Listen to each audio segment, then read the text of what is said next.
We have looked at arrays earlier, and we know that arrays are a linear collection of data elements where the elements are stored in consecutive memory locations.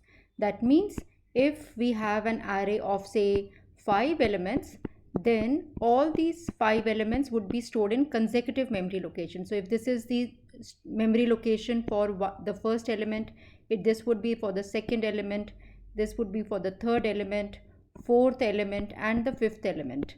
So anytime we are storing elements in an array, we will always require consecutive memory locations.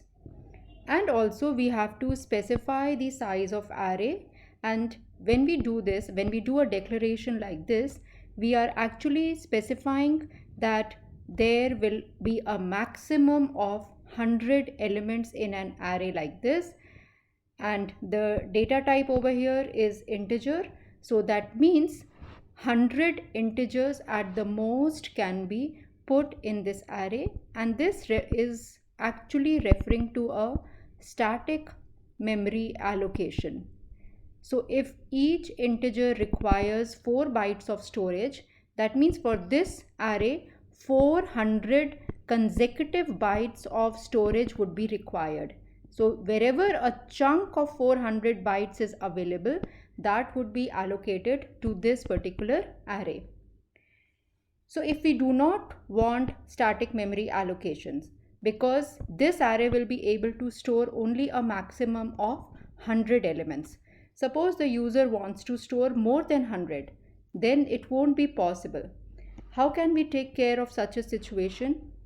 Can we use dynamic memory allocation, where we ask the user to enter the number of elements, take that input, and do a dynamic memory allocation using a malloc statement. Like this is an example of a C command, and n into size of the integer, assuming that we want to store integers in this array. So if we do this kind of a thing, then depending upon the number of elements that the user has entered, suppose he has entered 200 over here, so then 200 into 4, so that means 800 bytes of storage would be required. But now the array will be able to store all the elements that the user wants to store. However, suppose the user is not sure of the number of elements in advance. He does not know how many elements he wants to store. That is one problem. The other problem is that we want to make efficient use of memory. That means rather than storing in consecutive locations, we want to store wherever memory is available. So suppose if we have an array like this, if we had declared an array like this, this would have required 400 bytes of consecutive locations, assuming that each integer requires 4 bytes of storage. So wherever this 400 bytes of consecutive locations would be available in the memory, that would have been allocated to this array A. However, if we want to make efficient use of memory, what we would like to do is that suppose if memory is 4 bytes is available over here, we should be able to store element number 1 here. If 4 bytes of storage is available here, we should be able to store element number 2 over here, element 3 over here. So wherever memory is available randomly, we should be able to store our elements over there, rather than using consecutive memory locations. Being able to store at random positions would allow us to make efficient use of the memory.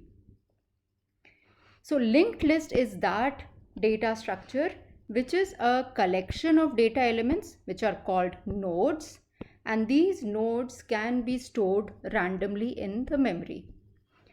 So this linked list, it is a sequence of nodes, and each node contains one or more data fields and a pointer to the next node. To keep track of where the next node is available, a pointer is necessary, because if these nodes are being stored randomly in the memory, then how would we be able to access the next node?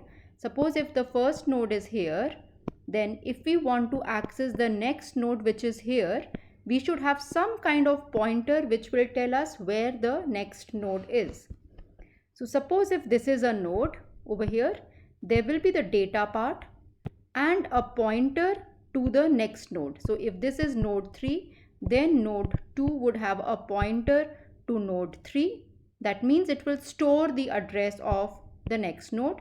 Similarly, node 3 will store the address of node 4 and so on. And this data structure can also be used to implement other data structures like stacks, queues, and their variations like circular queue. We also have a head node. This is the first node of the linked list.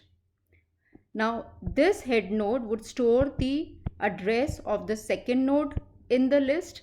Second node is storing the address of the third node and so on. So where is the address of the head node being stored? The first node of the list. This also, how can we access this particular head node?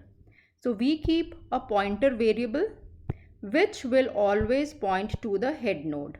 So the address of this head node can be put in this start or the head pointer variable. So what are the similarities and dissimilarities between an array and a linked list? So a linked list, it does not store its elements in consecutive memory locations. So the linked list will be storing the nodes in random memory locations. And we can add any number of elements to a linked list. And this we will see in later lectures. It's unlike an array. It does not allow random access of data. Like suppose if we have an array of size 10, suppose this is an integer array. If I want to access the third element of this array, I can simply access it using this. Assuming that the indices are starting from 0, this would access the third element of the array. This is actually translating into an address for this particular element because this is the base address which is given by A plus 2, which is the index, into the size of the elements that are being stored in this array. So just by computing this address, we know that we can access this particular element in the array. However, in linked list, suppose if there are 3 nodes, n1, n2 and n3, if I want to access this third node, I do not know the address of this third node. The address of this third node is available in node 2, which is pointing to the third node. So can I go to node 2 to get this address? To go to node 2, I will have to get its address from node 1. So the address of node 2 is available in node 1. So can I access node 1? Yes, using the head pointer which is storing the address of node 1, I can go to node 1. From there I can pick the address of node 2, go to node 2, pick the address of node 3 and go to node 3. So that means the elements in a linked list can be accessed only in a sequential manner, unlike the way the elements can be accessed in an array.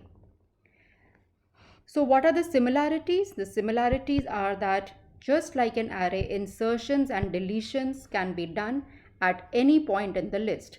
The way we add element in an array, any place we can add an element, any element we can delete also. Similarly, in a linked list, we can add a node at any particular position or delete a node also. So these are the comparisons between an array and a linked list.